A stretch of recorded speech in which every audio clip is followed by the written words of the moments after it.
सबसे पहले चलिए शुरू करते हैं आज पंकज शर्मा से। वाकई पंडित जी हैं। पंकज शर्मा की भविष्यवाणी जरा स्क्रीन पर लाइए। पंकज शर्मा का कहना है, जब उनसे यह पूछा गया कि कौन जीतेगा 24 में, किसकी सरकार आएगी, तो पंकज शर्मा कहते हैं कि बाजी पलट सकती है।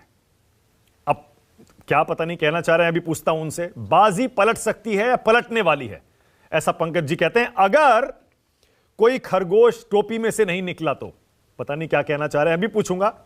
अब जब उनसे पूछा गया कि ताकत और कमजोरी क्या है एनडीए और इंडिया गठबंधन की, तो पंकज शर्मा क्या कहते हैं?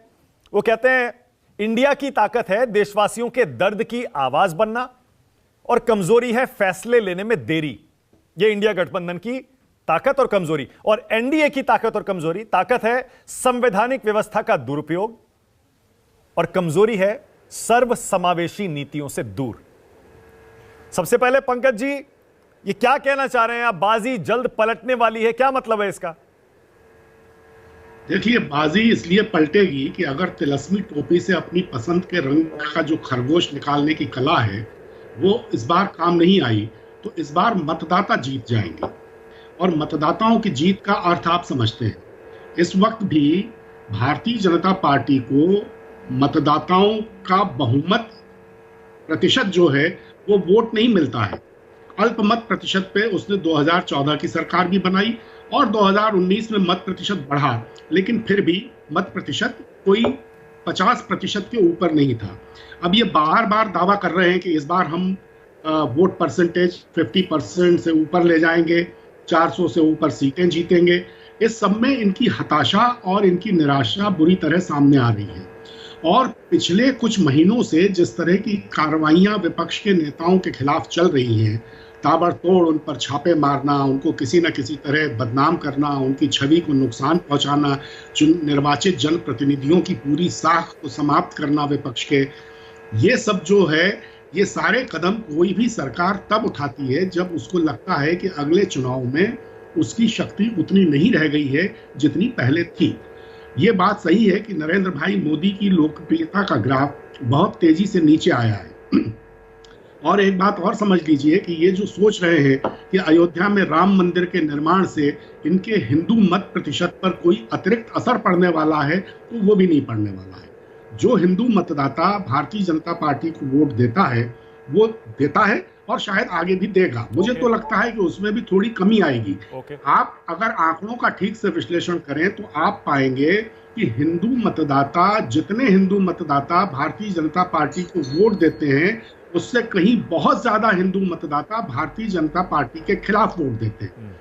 अलग अलग राजनीतिक दलों को देते हैं, चूंकि वो वोट आपस में बिखरा हुआ है, तो इसलिए भारतीय जनता पार्टी जीत जाती है। अब इस बार के जो चुनाव होने वाले हैं उसमें चूंकि मुलम्मा पूरी तरह उतर चुका है, सारे वादे खोखले साबित हो गए हैं। देश ने जो कल्पना की थी इनको सत्ता सौंप, और इन्होंने जो वादे किए थे देश की सत्ता संभालते हुए, उनमें से एक भी वादा ये पूरा नहीं कर पाए। तो इसलिए बाजी तो पलटनी ही है। तो बाजी पलटने का क्या मतलब है? इंडिया गठबंधन को कितनी सीटें आप देख रहे हैं और एनडीए को, बीजेपी को कितनी सीटें देख रहे हैं? देखिए, अगर इंडिया समूह के राजनीतिक दलों ने 400 से ऊपर सीटों पर अपने साझा उम्मीदवार उतार दिए तो भारतीय जनता पार्टी को 215-220 सीटों से ऊपर किसी भी स्थिति में नहीं मिल सकती है। अब ये इंडिया समूह के राजनीतिक दलों पर है कि वो साझा उम्मीदवार 400-450 सीटों पर कम से कम उतार दे। अगर ऐसा हुआ तो बहुत बड़ी चुनौती है नरेंद्र भाई मोदी की। ठीक है, अब आप कह रहे हैं साझा 400 सीटों पर साझा उम्मीदवार। नीतीश कुमार तो इंडिया गठबंधन को झटका देकर इधर आ गए पंकज जी, और आप कह रहे हैं कि 400 सीटों पर एक उम्मीदवार कैसे हो पाएगा? उधर ममता बनर्जी नहीं लड़ रही हैं, पंजाब बाहर हो चुका है, महाराष्ट्र यूपी भी फंसा हुआ है बुरी तरह से। आप कह रहे हैं 400 सीटों पर एक उम्मीदवार कैसे होगा? नहीं हो सकता है, अभी भी हो सकता है। नीतीश कुमार के पास कितनी बिहार में सीटें थी आप जानते ही हैं। नीतीश कुमार के जाने से क्या फर्क पड़ा? जो 28 राजनीतिक दल हैं इंडिया समूह में, उनके 142 सांसद थे लोकसभा में, 15-17 कम हो गए, इतना ही फर्क पड़ा। और आप देखिएगा कि बिहार में इस बार जो नीतीश प्रसंग हुआ है उसकी वजह से नीतीश कुमार की जनता दल यूं भी साफ हो जाएगी और भारतीय जनता पार्टी को भी बहुत भारी नुकसान उठाना पड़ेगा। अगर ये न किया होता तो शायद भारतीय जनता पार्टी की साख कुछ बची रहती। नीतीश कुमार की साख पूरी खत्म हो गई है और भारतीय जनता पार्टी की भी इस मामले में जो चाल चरित्र और चेहरा है वो एक बार फिर साफ हो गया। अब पंकज जी, आपने थोड़ी देर पहले कहा कि जो मास्क है वो उतर चुका है और अब प्रधानमंत्री की लोकप्रियता एकदम गिर चुकी है, ये आप किस आधार पे कह रहे हैं? हाल के विधानसभा चुनाव में तो उल्टे नतीजे आए हैं, बीजेपी जीती है 3 राज्य बड़ी कंफर्टेबली।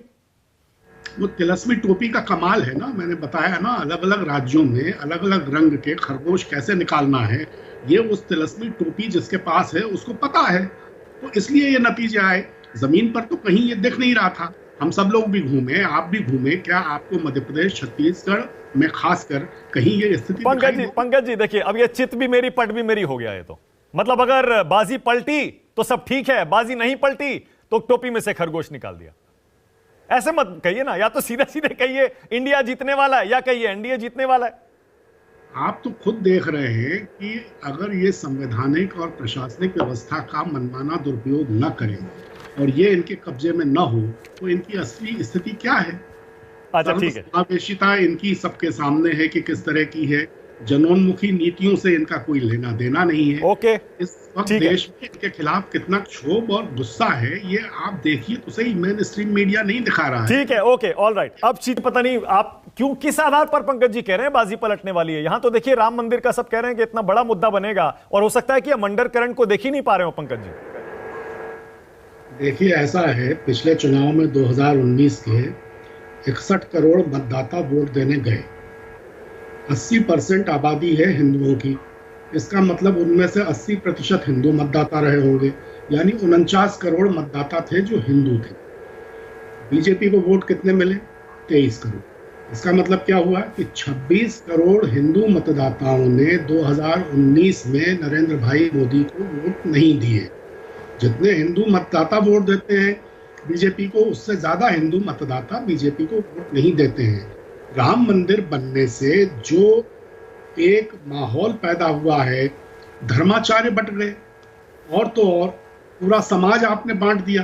तो राम मंदिर का जो सकारात्मक असर पड़ना चाहिए था वो नरेंद्र भाई मोदी की जिद के कारण कि मैं गर्भगृह में रहूंगा और अपने मर्जी से अपना मुहूर्त निकाल के मंदिर का मैं प्राण प्रतिष्ठा करूंगा, उससे वो साफ हो गया।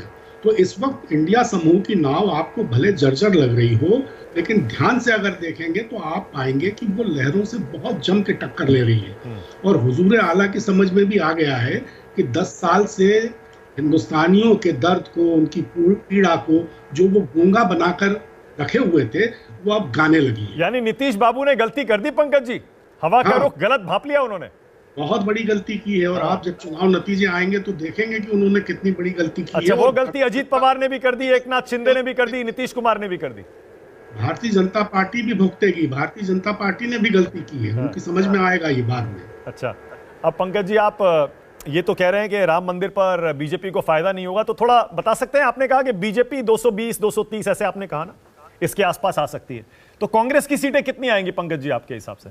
कांग्रेस की सीटें 100 से ज्यादा आएंगी। 100 तक पहुंच जाएगी कांग्रेस पार्टी? हाँ, मैं ये तो नहीं कहता कि कांग्रेस की सीटें 200 आ जाएंगी या 225 आ जाएंगी, लेकिन कांग्रेस की सीटें 100 और 125 के बीच में। और इंडिया गठबंधन कहां तक पहुंच जाएगा अगर बीजेपी 220 230 आती है तो? देखिए, तब तो इंडिया गठबंधन की सरकार बन जाएगी। इंडिया गठबंधन वहां पहुंच जाएगा जहां उसकी सरकार बन जाएगी। और एक बात और ध्यान रखिए, अभी बहुत से राजनीतिक दल ऐसे हैं जो न एनडीए में है न इंडिया गठबंधन के साथ है। आप जरा आचार संहिता लगने दीजिए। एक बार चुनावी आचार संहिता लग जाए तो उन राजनीतिक दलों का रुख देखिएगा आपकी क्या होता है, और वो अपने अपने राज्य में किस तरह भारतीय जनता पार्टी को और के साथ माने किस तरह का रवैया अख्तियार करते हैं। क्या वो इंडिया गठबंधन में आ सकते हैं वो दल जिनके बारे में आप इशारा कर रहे हैं? वो सीधे इंडिया गठबंधन में भले न आए, लेकिन भारतीय जनता पार्टी की निरंकुश नीतियों के खिलाफ, भारतीय जनता पार्टी की खासकर नरेंद्र भाई मोदी की एक अधिकारवादी जो एक राजकाज की शैली है उसके खिलाफ राजनीतिक दलों में अंदर ही अंदर बहुत क्षोभ है।